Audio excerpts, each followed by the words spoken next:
संस्कृति, धर्म, विरासत, कला, राजनीति, नृत्य, स्वाभिमान, देश तथा अपराध और अपराधी सबका नजर कर्म सिद्धि समाचार।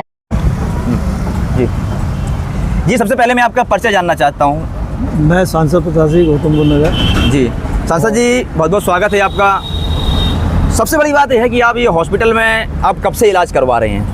मैं तकरीबन 2 साल से इस हॉस्पिटल में आ रहा हूँ जी, और यहाँ की व्यवस्थाएं देख रहा हूँ और इनकी शिकायत भी मैंने करी है जी, और बाकायदा लेटर लगा के करी है। मैं आज के मुद्दे पे आ जाता हूँ कि आज आप हॉस्पिटल में आए हैं, किस पर्पज़ से आए हैं, क्या आपका आने का क्या रीज़न रहा आज हॉस्पिटल में पहुँचे हैं आप, जो आपकी हमसे मुलाकात हो चुकी है? मेरे 2 रीज़न रहे हैं। एक तो जो CMO रिटायर हुई हैं और दोबारा पद में आई हैं जी, उनके बारे में जानना चाहा कि ऐसा क्या है कि ट्रांसफ़र के बाद भी फिर वापस रिटायरमेंट के बाद भी आज उसी जगह पे वो बैठी हैं। थोड़ा जानने की इच्छा हुई मेरी।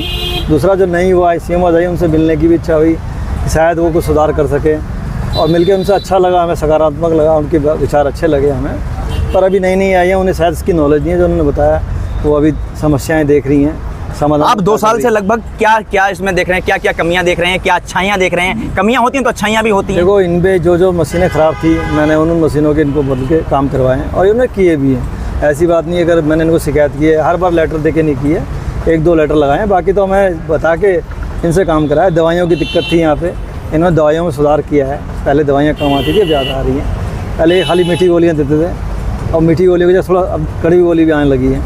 तो एक सुधार हुआ है हॉस्पिटल में। साफ़ सफाई में भी सुधार है काफ़ी, डॉक्टरों के व्यवहार में भी सुधार है और गार्डों के व्यवहार में भी सुधार है। पर ये अचानक मुझे आज जो कल की इन्फॉर्मेशन लगी कि यहाँ पिटाई हुई है, मैं खुद हैरान था।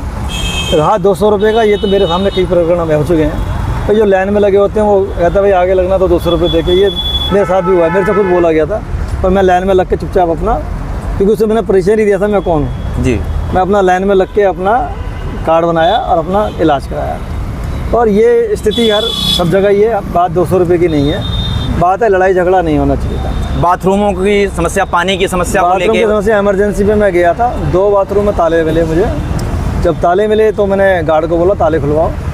तो गार्ड ने मैनेजर को बुलाया जो वहाँ का इंचार्ज है। उन्होंने बोला नोटियाल जी ये बाथरूम नहीं है। एक बाथरूम को उन्होंने स्टोर बनाया जो महिला का था, और जो जेंट्स बाथरूम था उसे डॉक्टर यूज़ कर रहे हैं, ये मुझे बताया गया है। उसमें ताले लगे हैं और वो अंदर से यूज़ हो रहे हैं, बाहर से यूज़ नहीं हो रहे। एक ये खबर मुझे मिली। मैंने कहा ठीक है, अगर आप ऐसा कर रहे हो तो आपको तुरंत इसमें लिखना चाहिए ये बाथरूम नहीं है, बंद है, और इसको स्टोर लिखना चाहिए। आपने बाथरूम लिखा हुआ है। जैसे कि एक आपसे बता दूं मैं कि एक पार्किंग का हम मुद्दा बात करें या फिर हम बात करें, जैसे आपको मैं बताऊंगा, वीडियो के माध्यम से भी दिखाया मैंने आपको, तस्वीरों में सबको दिख रहा है आपको कि ये जो मामला है ये 5 महीने से लगातार मैं इसको उठा रहा हूँ, इस पर नज़र नहीं पड़ रही है। और इस समय या 5 महीने का तो 6 महीने तो मुझे हो गए। कहने का मतलब ये है कि इसको ध्यान किसको देना चाहिए था? जो भी इसकी व्यवस्था देख रहा है हॉस्पिटल की, उसको देना चाहिए था। इनका ध्यान पार्किंग में है। मैंने पार्किंग में पहले भी बोला था कि 1 रुपये की पर्ची है, 10 रुपये की पार्किंग है। 5-5 बंदे गाड़ी में, स्कूटी में या बाइक में आते हैं, तो उनकी स्थिति क्या है कि 4 से 5 बंदे, 3 बंदे आ रहे हैं, किस स्थिति में वो आ रहे हैं इलाज कराने। अगर उनसे तुम 10 रुपये चार्ज ले रहे हो वो गलत है। और जो ये रस्सी की बात करिए, पूरे हॉस्पिटल में लगी हुई है। इसके अंदर भी गाड़ियाँ घुस जाती, फिर भी स्कूटर फिर भी घुस जाते हैं। कोशिश इनकी यही है कि यहाँ पे हम गाड़ी ना ला पाएँ। सबसे बड़ा एक और आखिरी सवाल मैं आपसे जानना चाहता हूँ कि ये शायद मैं पहली बार भी देख रहा हूँ आज इस पत्रकारिता में कि किसी का रिटायरमेंट हो जाना, सस्पेंशन लेटर मिल जाना, उसको उसी में रोक देना, रिटायरमेंट के बाद जिस चेयर पर, जिस केबिन पर, आज वही सुविधा रिटायरमेंट के बाद उसी हॉस्पिटल में दी जा रही है, जिन पर एक 14 करोड़ रुपए का आरोप लगा हुआ है घोटाले का। उस पर क्या कहना चाहेंगे आप राजनीति के माध्यम से? मैं उसी पर्पज़ से आया था बेसिकली जी। मेरे 2 रीज़न थे, एक लड़ाई झगड़ा और एक ये रीज़न। मैं तो खुद हैरान हूँ। मैंने खुद, हमारे पत्रकार महोदय जी ने बात की कि भाई आपका पर्पज़ क्या है?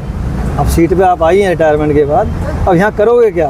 तो उन्होंने डॉक्टर में इलाज किसका करोगे? तो मैंने मजाक में बोला जी हार्ट का इलाज करोगे, दांत का कुछ तो करोगे।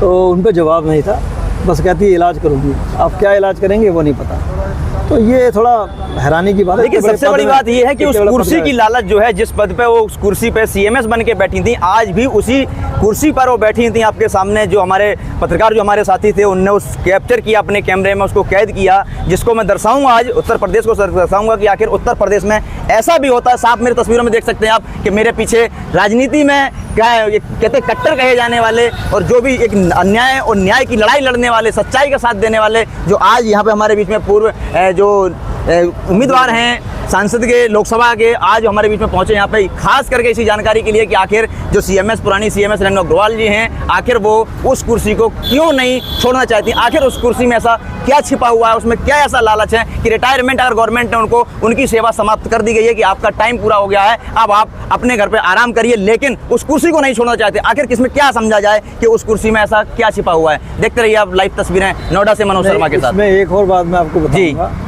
इसके बाद, प्रकरण के बाद, हम मिलने के बाद, हम जब डॉक्टर के पास बात की, हमने एक दो डॉक्टर से मैंने पूछा, तो जो नई सीएमएस आई है उनके लिए तो वो ये बोल रहे हैं होता है चली जाए।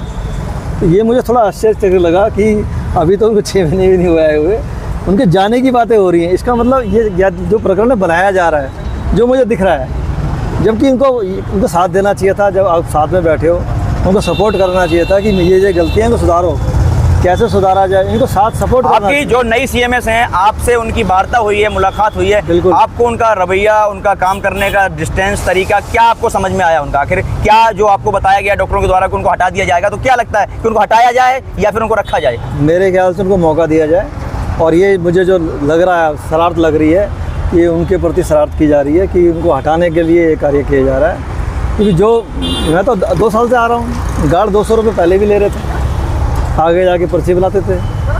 ये ऐसा मुद्दा तो कभी आया नहीं। अब ये मार पिटाई के मुद्दा कैसे आया? आज एक महिला भी 200 रुपये लेके उन्हीं के पास जब पहुंची तो उन्होंने उसको दंड दिया कि भैया ये क्या है, तुम इलाज कराने आओ या पैसे मारने, इतने पैसे है तुम्हारे पास।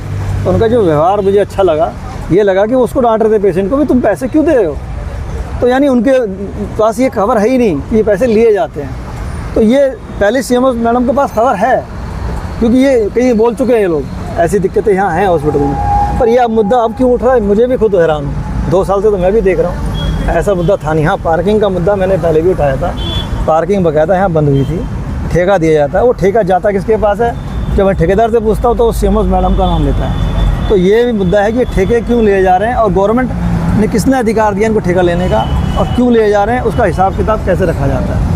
बिल्कुल आपके सामने साफ शब्दों में दिखाई दे रहा है आपको कि बड़ी खबर नोएडा से आपको बता दूं मैं कि लगातार इस मुद्दों को लेकर लगातार सांसद जी, हमारे पूर्व जो प्रत्याशी हैं, वो यहाँ पे लगातार आते रहे हैं, उस मामले को उठाते भी रहे हैं मुद्दे को लेकर, लेकिन अभी तक उस पर किसी ने संज्ञान नहीं ले पाया। क्योंकि अब भी उस बात को लेकर जब पहुँचे हैं, जब उनको ये जानकारी मिली है कि यहाँ पर पूर्व सीएमएस कुर्सी पर, उसी कुर्सी पर तैनात हैं, उसी रूम में तैनात हैं, तब जाके उस मुद्दे को उठाया। पुरानी सीएमएस जो थी उनसे भी बातचीत की है, जो नई सीएमएस हैं उनका, दोनों का भेदभाव आपके कैमरे पर सामने कैद है, आप दोनों की बातों को सुन सकते हैं। उसके बाद जो भी इनका जो कहना है कि इस पर क्या होना चाहिए, मौका देना चाहिए, नहीं देना चाहिए, वो प्रशासन और शासन के हाथ में है कि आखिर आगे कार्रवाई किस तरीके से कर रही है। जिस पर आरोप सिद्ध किया वो जांच का विषय है, उस पर हस्तक्षेप नहीं करती है मीडिया, लेकिन निष्पक्ष जांच करने के लिए इस बात को लेकर मैं भी रिक्वेस्ट करता हूं कि किसी बात निर्दोष को फंसना नहीं चाहिए और किसी दोषी को, माफी चाहता हूं कि किसी भी दोषी को फंसना नहीं चाहिए और निर्दोष है जो कोई, उसे बचना नहीं चाहिए।